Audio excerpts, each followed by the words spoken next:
Peace, everybody. This Poet Deep.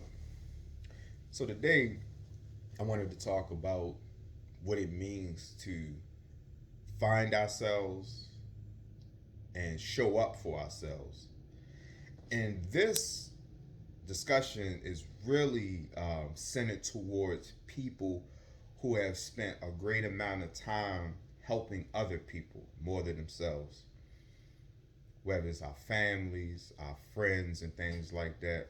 Some of us have deeply dedicated ourselves to the maintenance of other people to the extent that we have lost ourselves. We've lost our purpose. We have not been consistent with the things that we said that we would do for ourselves, but we find ourselves remaining consistent for other people. And that's an imbalance. That's an imbalance. We should all know that first and foremost that if we do not pour into us, or if we do not allow ourselves to be poured into, it's for so much that we can be for other people. So everything starts with self, regardless of who you have to take care of or who you feel like you need to take care of.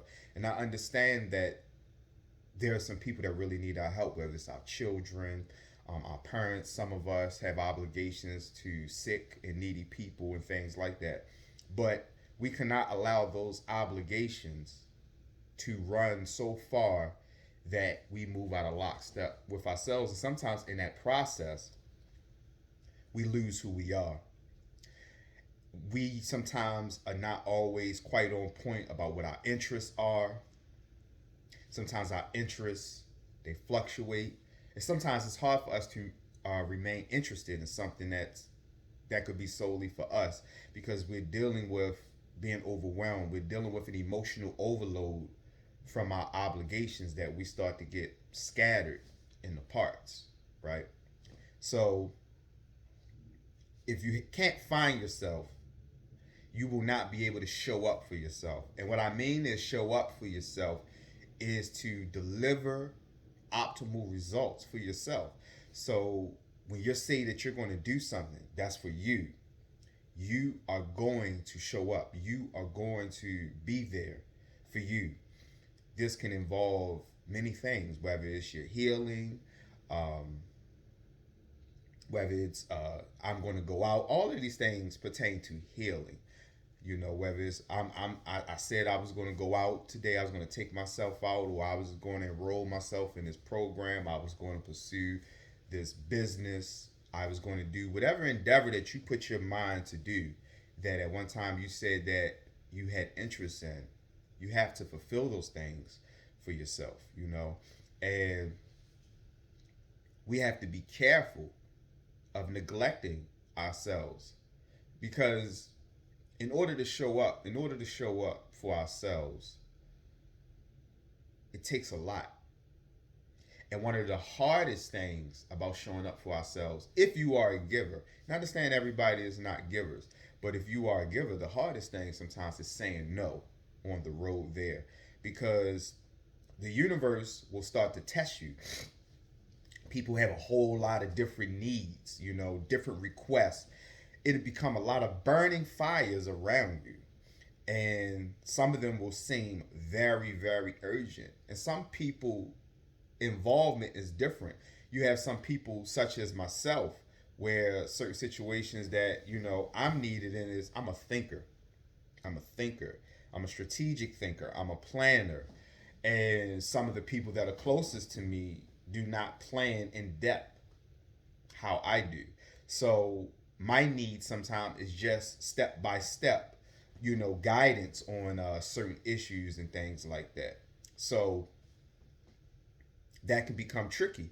But the more and more you keep pouring out to other people and trying to help other people fix their problems, you are reducing your own bandwidth. It's for so much that the mind can hold. It's for so much. And it doesn't matter, you know, how smart you are or, you know, whoever you may be, those things do not matter. Everybody has their capacity. Some people can take on more than others, you know, that's fine. But at the end of the day, everybody has a point where they can become overloaded and inefficient at what they're doing. And in my own life, because I'm very familiar with this topic, I started to become inefficient on a lot of levels, a whole lot of levels. And just to let you into my personal journey, is it's been very hard for me to be consistent to show up for myself because of what I deemed what was going on around me that needed my involvement. And sometimes we are crippling other people the opportunity to be able to learn more about their own selves and their own inner strengths when we keep involving and engaging in things like that. And some of us, we're not appreciated for what we do for other people. It's not really understood. So that's something that you should take in consideration as well. If people are not learning, because what's ideal is when you assist people, the people that are being assisted, they are learning how they were assisted, and they start to try to learn the components of how you do that and how they can exercise their ability to do the same. But a lot of times that's not what happens. When people see that you are an assistant, you're going to run. Most of the time, people will just wait for you, or they'll wait for a solution to show itself, and that's unfortunate. But these are things that we need to understand, that what goes on in the universe with different people who that we might love or we have a certain commitment to, we don't have control, and we cannot define ourselves by always being their help. We can't define ourselves by that, because if we do that, then we find ourselves in a negative space as a giver, you know. So, but showing up for yourself is learning how to keep your word to yourself, even if that means telling people no. And I'm not saying sometimes you won't have to backtrack and help certain people. Different people have different arrangements, whether it's family situations, friends, co-workers. I don't know what the situation might be that demands on you to give your energy, but you have to learn how to do it that in a way that it does not interfere with what you need to do for yourself.